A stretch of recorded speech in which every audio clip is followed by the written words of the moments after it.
Hello everyone. आज का पहला क्वेश्चन है, हमें एक फंक्शन दिया है एफ ऑफ एक्स जिसकी वैल्यू है 2 into greatest integer of x divided by 3x minus mod of x, और हमें इस फंक्शन की कॉन्टिन्यूटी चेक करनी है x equal to 1 and x equal to -1/2 पे। कॉन्टिन्यूटी क्या होती है? मान लो हमें किसी point x equal to a पे कॉन्टिन्यूटी चेक करनी है, तो फंक्शन इस पॉइंट ए पे कॉन्टिन्यूस तब होगा अगर इस पॉइंट पे left hand limit right hand limit के इक्वल आ जाए और वो फर्दर इक्वल हो इस पॉइंट पे फंक्शन की वैल्यू के। अब इस क्वेश्चन में हमें दो स्पेशल फंक्शन दिए हैं, एक है ग्रेटेस्ट इंटीजर ऑफ एक्स और दूसरा है mod of x. Greatest integer of x क्या होता है? ग्रेटेस्ट इंटीजर ऑफ एक्स से हमें मिलता है the greatest integer less than और इक्वल टू एक्स। जैसे मान लो हमें ग्रेटेस्ट इंटीजर फाइंड करना है 5.3 का, तो हम 5.3 के इक्वल या इससे छोटे सारे इंटीजर्स देखते हैं कौन कौन से होते हैं। तो इससे छोटे इंटीजर्स होते हैं 5, 4, 3 सो ऑन। इन इंटीजर्स में जो सबसे बड़ा इंटीजर होता है जो कि यहाँ पे 5 है, ये इसकी वैल्यू होती है the greatest integer less than और इक्वल टू एक्स। और अगर हमें ग्रेटेस्ट इंटीजर फाइंड करना होता 4 का, तो हम देखते कि 4 के इक्वल या इससे छोटे इंटीजर्स कौन कौन से हैं। तो यहां से हमें मिलते 4, 3, 2 सो ऑन। इन इंटीजर्स में जो सबसे बड़ा इंटीजर है वो 4 है, तो इसकी वैल्यू आ जाएगी 4। अब हम इस ग्रेटेस्ट इंटीजर ऑफ x की लिमिट फाइंड करेंगे x equal to 1 and x equal to -1/2 पे। तो पहले हम फाइंड करेंगे एट x इक्वल टू 1 पे। पहले लेफ्ट हैंड लिमिट फाइंड करते हैं, तो x approaches to 1 left side greatest integer of x which is equal to, अब x अप्रोचेस टू 1 का मतलब होता है कि x is nearly equal to 1 but not equal to 1। x 1 के करीब आ रहा है लेकिन 1 कभी नहीं होगा।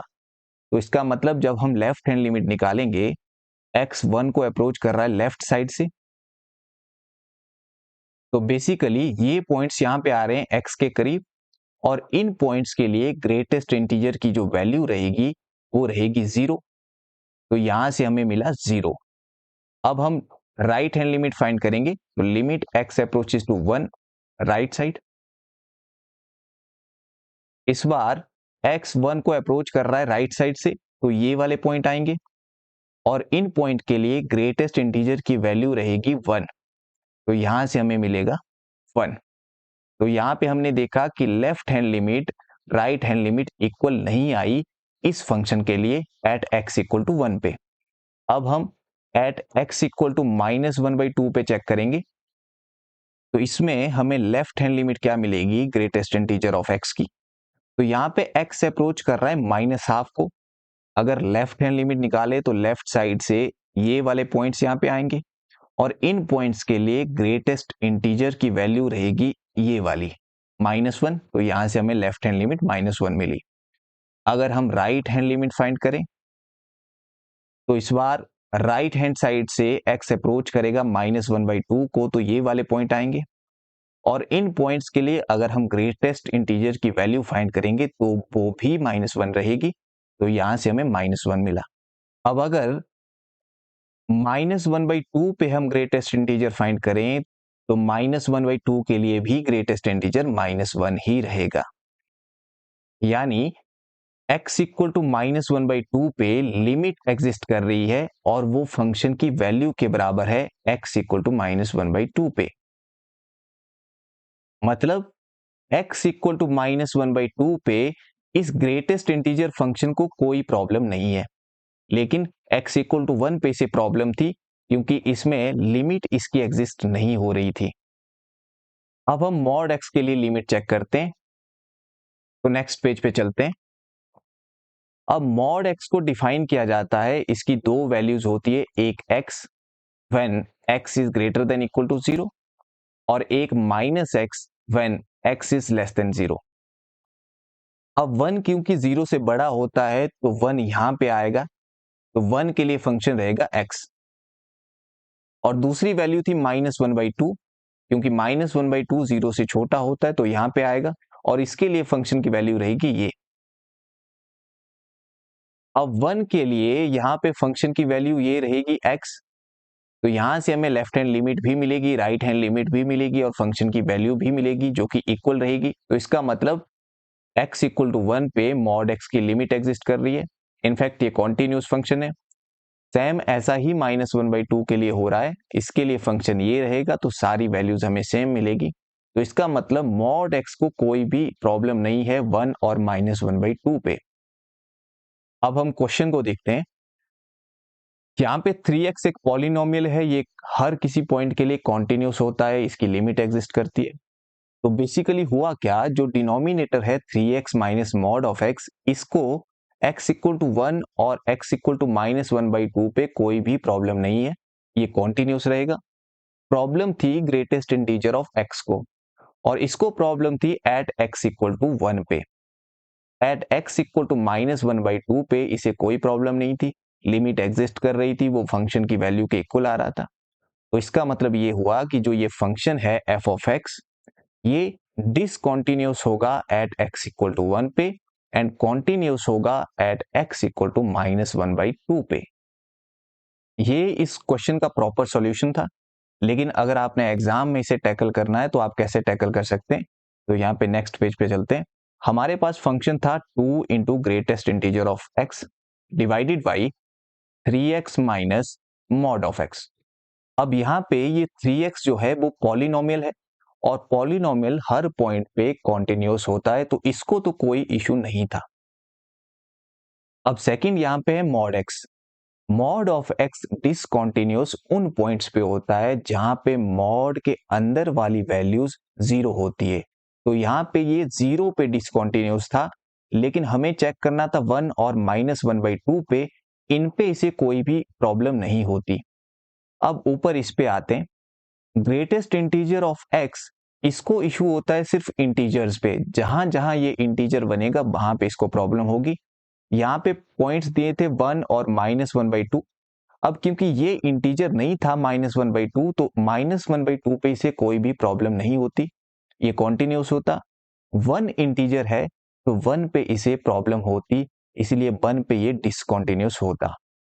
तो यहां से ऑप्शन बी हमारा सही ऑप्शन रहेगा।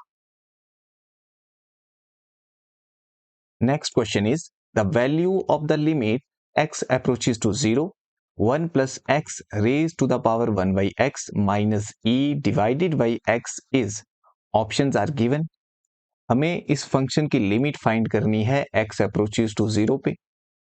तो यहाँ पे जो function 1 plus x raised to the power 1 by x है, इसकी लिमिट x अप्रोचेस टू 0 पे e होती है। तो अगर हम यहाँ पे x की लिमिट को 0 पुट कर दें तो यहाँ से इसकी लिमिट हमें मिलेगी e, आगे भी e है, डिवाइडेड बाई x को 0 पुट करना है तो यहाँ से 0, तो यहाँ से बेसिकली 0/0 फॉर्म मिली, जो कि इनडिटर्मिनेंट फॉर्म होती है, तो यहाँ से हमें आंसर नहीं मिलेगा। अब अगर क्वेश्चन में पावर टाइप की टर्म्स हो, जैसे यहाँ पे 1 plus x की पावर 1 by x है और इनडिटर्मिनेंट फॉर्म बन रही हो, तो वहां पे लॉग हमें हेल्प करता है इस तरह के क्वेश्चन को सॉल्व करने के लिए। तो यहाँ पे हम लॉग की हेल्प लेंगे तो हमें मिलेगा this is equal to limit x approaches to 0। इस टर्म को हम लिख सकते हैं e raise to the power log of 1 plus x और इसकी पावर 1 by x, आगे रहेगा माइनस e और डिवाइडेड बाई है हमारे पास x which is equal to. अब यहाँ पे क्योंकि e और log एक दूसरे के रेसिप्रोकल होंगे, तो यहाँ से अगर ये कैंसिल होगा तो हमें वही मिलेगा जो हमारे पास था। अब log की एक प्रॉपर्टी होती है कि log a power b equal to, यहाँ पे जो ये पावर b है ये आगे आ जाती है, तो ये होता है b log a के इक्वल। अब यहाँ पे पावर थी 1/x, ये पावर आगे आ जाएगी, तो हमें यहाँ से मिलेगा limit x approaches to 0 e power 1/x into log of 1 plus x minus e और divided by x, which is further equal to limit x approaches to 0 e power 1/x into, अब हमने लास्ट वीडियोस में log of 1 plus x की series expansion देखी थी, जो कि होती है x minus x square by 2 plus x cube by 3 minus so on, और आगे हमारे पास माइनस ई था और डिवाइडेड बाई हमारे पास x है। अब यहाँ पे इस 1/x को अंदर हम ले जाएंगे तो यहां से आ जाएगा x/x, x कैंसिल हो जाएगा, आगे भी एक पावर कम होती जाएगी, तो हमें यहां से मिलेगा which is equal to limit x approaches to 0 e power x/x 1 हुआ तो यहां से हमें मिला 1 minus x/2 plus x square upon 3 minus so on, और यहां पे माइनस ई आगे था divided by x, which is equal to limit x approaches to 0। अब यहां पे हम e की पावर 1 को सेपरेट करेंगे, e की पावर 1 यानी e इंटू e की पावर रह जाएगी minus x by 2 plus x square by 3 minus so on, और आगे माइनस ई। यहाँ पे बेस सेम है तो पावर ऐड हो जाएगी, तो वही वापिस हमारे पास आएगा, और नीचे हमारे पास था x, which is equal to limit x approaches to 0, e यहां से कॉमन आ गया तो e बाहर आया, अंदर रह गया e की power minus x by 2 plus x square by 3 minus so on, और यहां पे रह गया 1 डिवाइडेड बाई x, और यहां से आगे नेक्स्ट पेज पे चलते हैं, which is equal to e हमने कॉमन निकाला था तो e को बाहर लिख देंगे, लिमिट x अप्रोचेस टू 0, और यहां पे हमारे पास था e power minus x by 2 plus x square by 3 minus so on, और आगे माइनस 1 डिवाइडेड बाई नीचे हमारे पास x था, उस x को मैं यहां पे लिख रहा हूं। अब यहां पे जो ये पावर में है इसे मैं अपनी मर्जी से डिनोमिनेटर में लिख दूंगा, minus x by 2 plus x square by 3 minus so on, और बैलेंस करने के लिए इसे यहां पे भी लिख दूंगा। अब प्रीवियस पेज में मैंने एक फॉर्मूला लिख रखा था ये कि e की power x minus 1 upon x की लिमिट x अप्रोचेस टू 0 पे 1 होती है, तो यानी यहां पे x पावर में था और x डिनोमिनेटर में भी था और x 0 को अप्रोच कर रहा था, इसीलिए ये लिमिट 1 आई। तो इसी तरह से यहां जो ये पावर में है वही मैंने डिनोमिनेटर में लिख दिया, तो ये उसी फॉर्म का बना e की power x minus 1 upon x, और x 0 को अप्रोच कर रहा है तो इस पूरे की लिमिट हमारी 1 आएगी। तो यहां से हमें मिलेगा e limit x approaches to 0, इसकी लिमिट हमें 1 मिली मल्टीप्लाइड विद, अब यहां पे ये जो डिनोमिनेटर x है ये हम हर टर्म के नीचे लिखेंगे, तो एक x की पावर यहां से कैंसिल होती जाएगी, तो हमें मिलेगा minus 1/2 plus x by 3 minus so on, तो यहां से हमें मिला e। अब अगर x को 0 पुट कर देंगे तो यहां पे x को 0 पुट करने पे 0 मिलेगा, अब आगे वाली टर्म में एक्स स्क्वेयर होगा उसमें भी हमें 0 मिलेगा, फिर एक्स क्यूब होगा उसमें भी हमें 0 मिलेगा, तो यहां से आगे हर टर्म में हमें 0 मिलता जाएगा। नॉन जीरो टर्म हमें सिर्फ ये वाली मिली, तो यहां से हमें मिला -1/2, और यहां से वैल्यू हमें मिली -e/2, तो मतलब हमारा ऑप्शन बी सही ऑप्शन होगा। Next question is Rolle's theorem does not hold for the function, options are given. हमें यह बताना है कि इनमें से किस फंक्शन के लिए रोल्स थ्योरम होल्ड नहीं होती है। किसी फंक्शन f(x) के लिए रोल्स थ्योरम तब होल्ड होती है अगर वो फंक्शन 3 कंडीशंस को सेटिस्फाई करता है।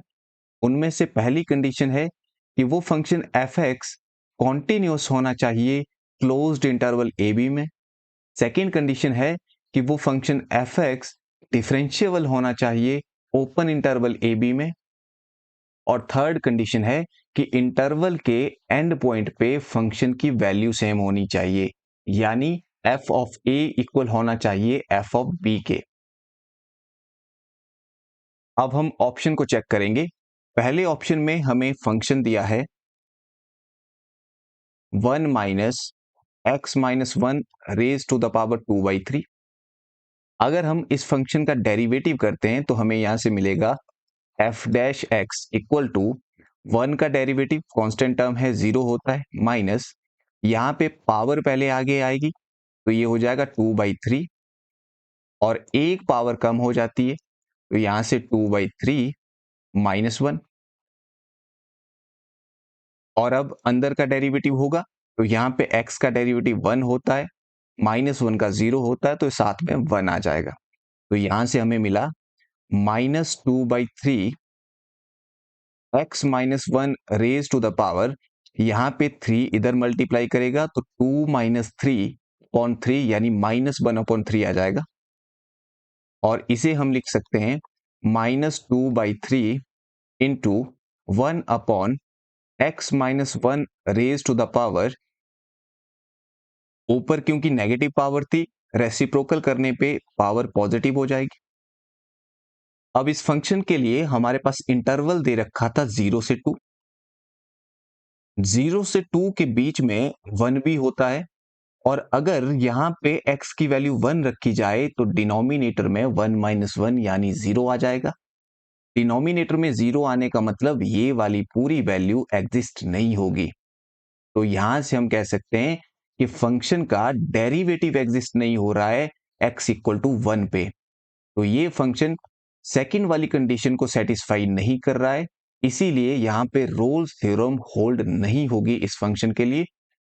अब क्योंकि हमसे पूछा था कि किस फंक्शन के लिए रोल्स थ्योरम होल्ड नहीं होगी, तो ये वाला ऑप्शन हमारा सही ऑप्शन होगा। अब अगर हम बाकी ऑप्शंस में देखें, पहले ऑप्शन सी की बात करते हैं। ऑप्शन सी में यहाँ पे x की पावर 3 थी।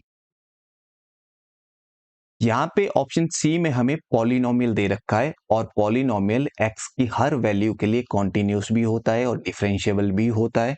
तो यहाँ पे इस इंटरवल के लिए भी ये कॉन्टिन्यूस होगा और डिफरेंशिएबल होगा।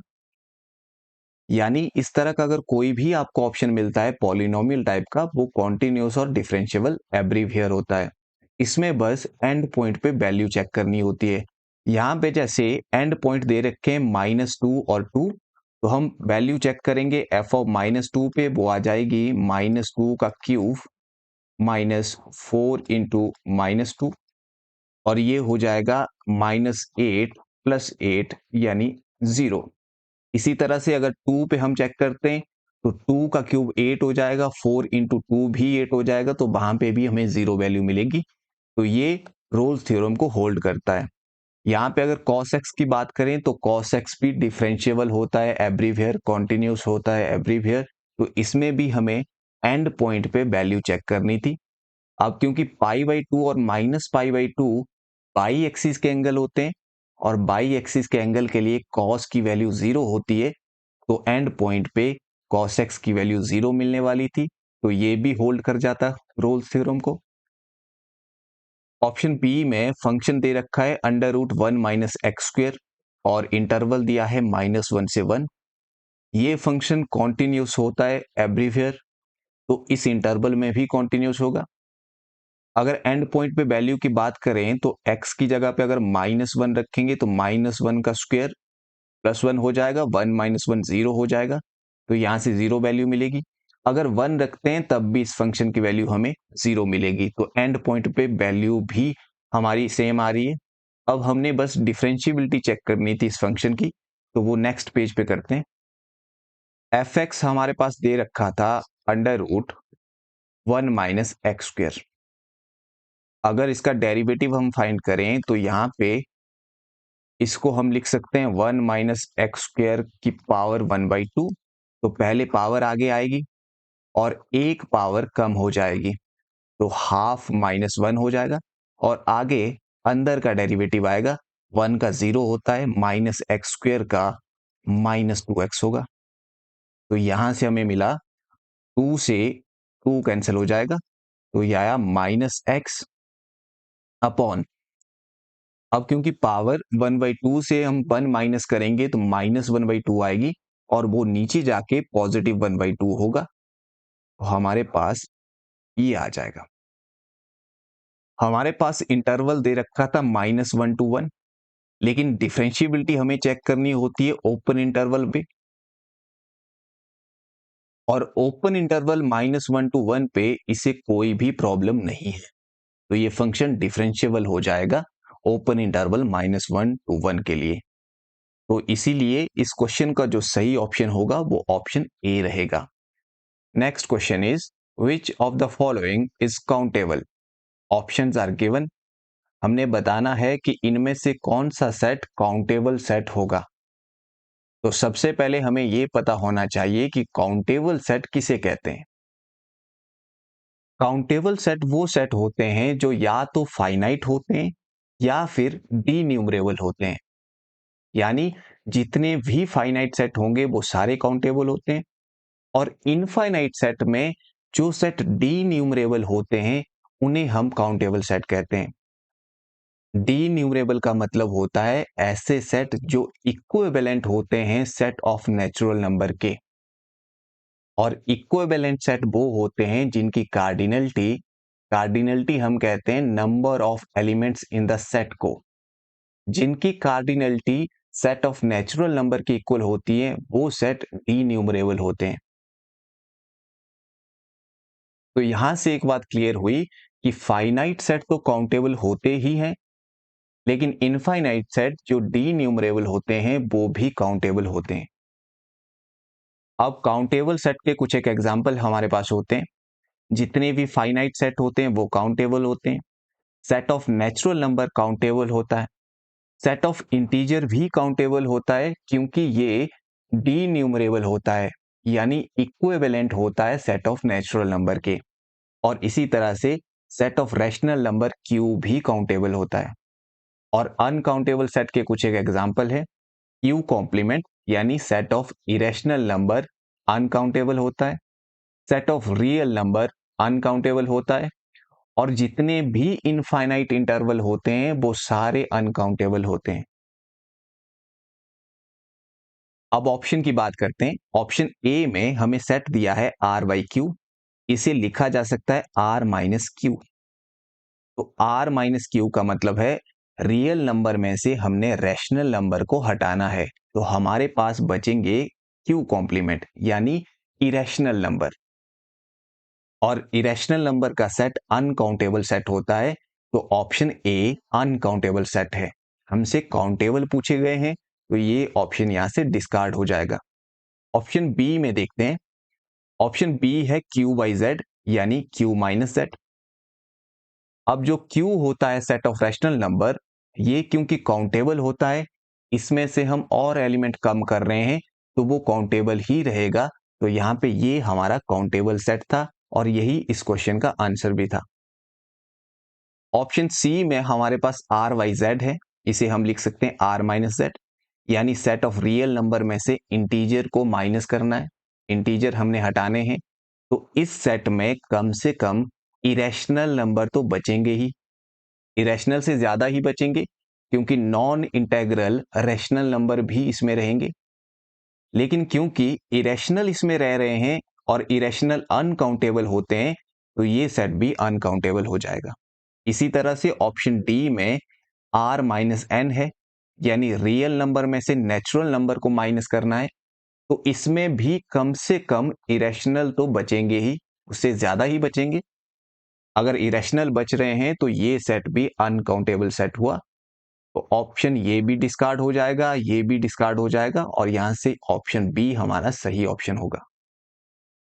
Next question is which of the set is open in R. Options are given. हमने बताना है कि इनमें से कौन सा सेट आर में ओपन सेट होगा। तो इसके लिए हमें यह पता होना चाहिए कि ओपन सेट होता कौन है। मान लो हमारे पास एक सेट है सेट S, और एक इसका कोई एलिमेंट है x। अगर इस एलिमेंट x के लिए वहां पे एग्जिस्ट होता है ओपन इंटरवल a b, और ये ओपन इंटरवल ए बी हमें मिलना चाहिए उसी सेट एस के अंदर, यानी ये open interval A B S का सबसेट होना चाहिए। और अगर ये एक्स बिलोंग कर जाए इस ओपन इंटरवल ए बी को, और ऐसा अगर एस के सभी एलिमेंट के लिए हो रहा है, तो हम कहते हैं कि एस ओपन सेट होगा। यानी एस के सभी एलिमेंट के लिए एस के अंदर एक ओपन इंटरवल मिलना चाहिए जिसमें वो एलिमेंट बिलोंग कर रहा हो, तब हम उस सेट एस को ओपन सेट कहते हैं। तो यहां से एक चीज तो क्लियर हुई कि एस के अंदर हमें ओपन इंटरवल मिलना चाहिए। एम्प्टी सेट और सिंगलटन सेट को छोड़कर जितने भी इंटरवल बनते हैं वो अनकाउंटेबल होते हैं। यानी यहां से ओपन इंटरवल ए बी जो होगा वो अनकाउंटेबल होगा। अब क्योंकि ये open interval A B S के अंदर ही हमें मिल रहा है, तो इसका मतलब एस भी अनकाउंटेबल हो जाएगा, क्योंकि एस के अंदर एक अनकाउंटेबल सेट है। तो इंप्लाइज एस इज अनकाउंटेबल।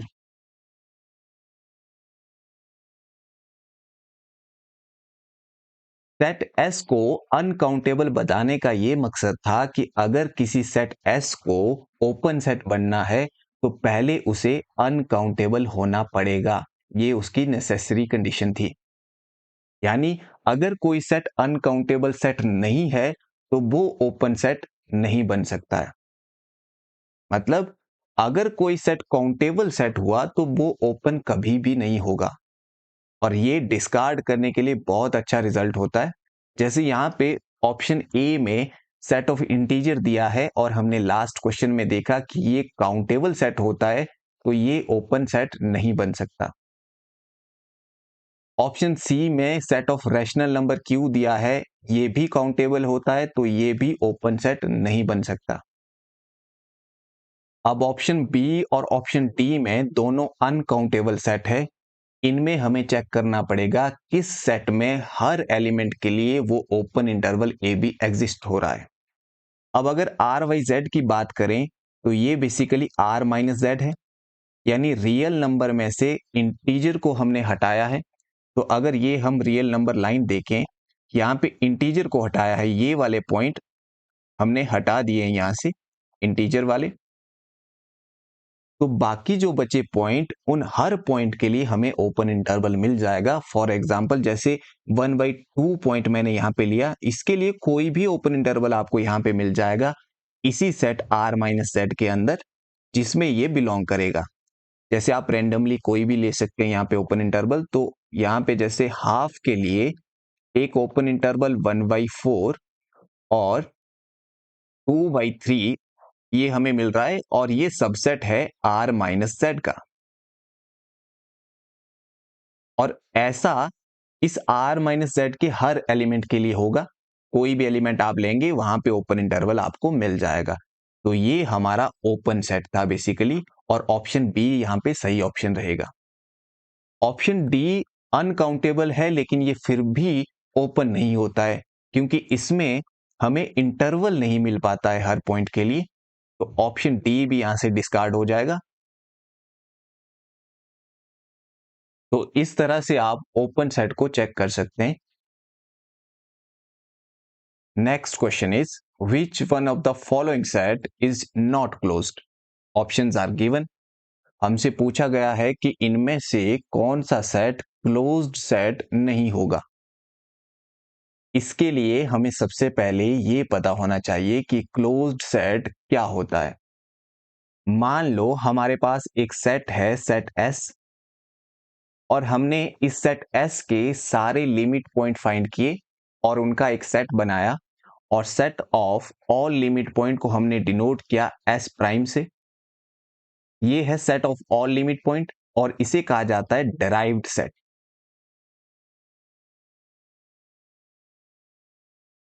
अब अगर ये सेट ऑफ लिमिट पॉइंट यानी डिराइव्ड सेट इस सेट एस का सबसेट बन जाए, तब हम कहते हैं ये जो सेट एस है वो क्लोज्ड सेट है। यानी सारे के सारे लिमिट पॉइंट उसी सेट में कंटेन होने चाहिए। अब हम ऑप्शन ए को देखेंगे। ऑप्शन ए में हमारे पास है सेट ऑफ रियल नंबर। अगर हम सेट ऑफ रियल नंबर के सारे लिमिट पॉइंट फाइंड करें तो वो सेट ऑफ रियल नंबर के ही इक्वल आते हैं, यानी आर का ड्राइव्ड सेट आर इटसेल्फ होता है। अब ये आर जो है वो सबसेट होगा खुद का, क्योंकि कोई भी सेट अपना खुद का सबसेट होता है। तो यहां से हमें मिला कि आर डैश जो कि आर के इक्वल था वो सबसेट बन गया आर का, और ये कंडीशन थी क्लोज्ड होने की, तो ये वाला सेट क्लोज्ड हो गया। हमसे पूछा गया था नॉट क्लोज्ड, तो ये वाला ऑप्शन डिस्कार्ड हो जाएगा।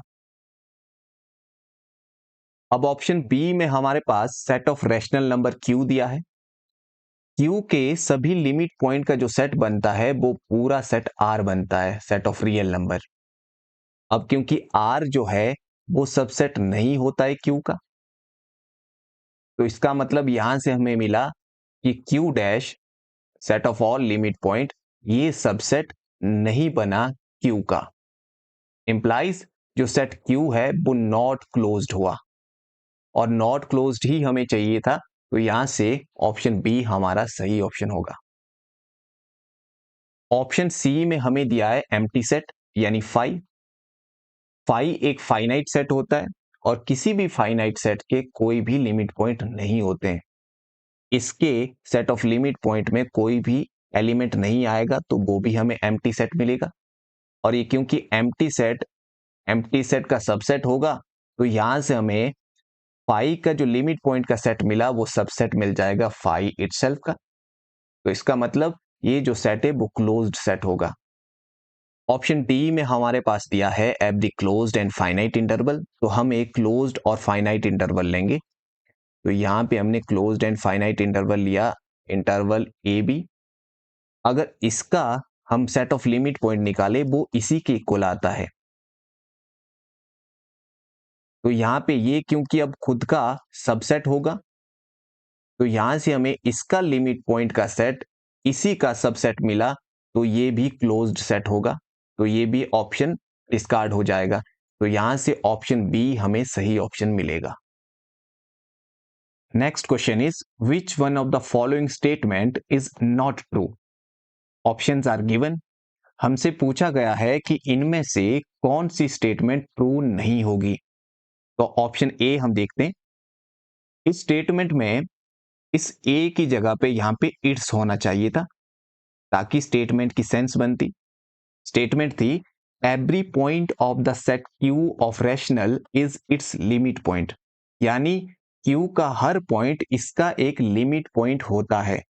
तो यहां पे हमने लास्ट क्वेश्चन में देखा था कि क्यू का जो set of all limit point होता है वो आर के इक्वल आता है।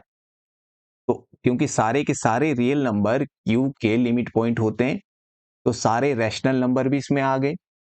तो हर एक रैशनल नंबर का एक लिमिट पॉइंट होता है। तो ये स्टेटमेंट ट्रू स्टेटमेंट थी।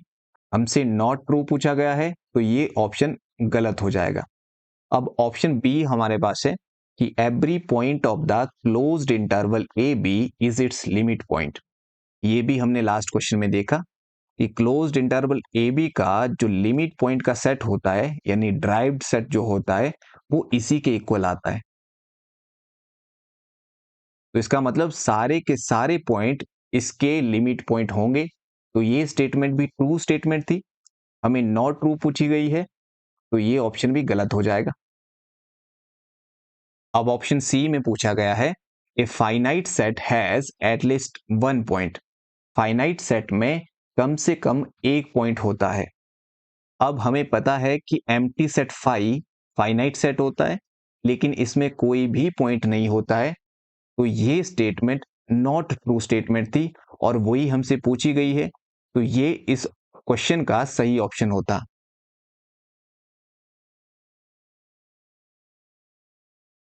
लेकिन मुझे ये लगता है कि इस ऑप्शन में भी मिसप्रिंट हुआ है, क्योंकि वो क्वेश्चन लिमिट पॉइंट पे पूछना चाह रहे थे। तो ये स्टेटमेंट बेसिकली वो ऐसे पूछना चाह रहे थे कि a finite set has at least one limit point.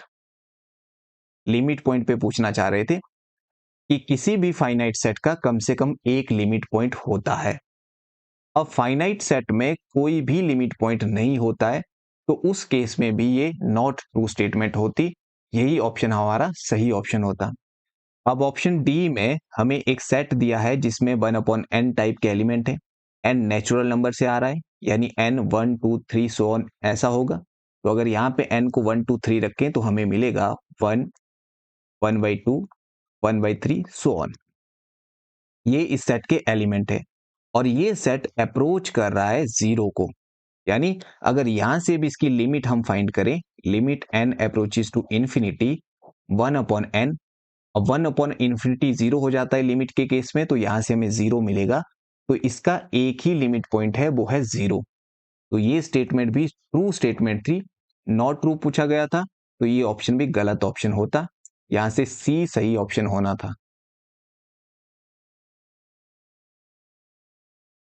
बाकी क्वेश्चंस हम नेक्स्ट वीडियोस में करेंगे। So thank you.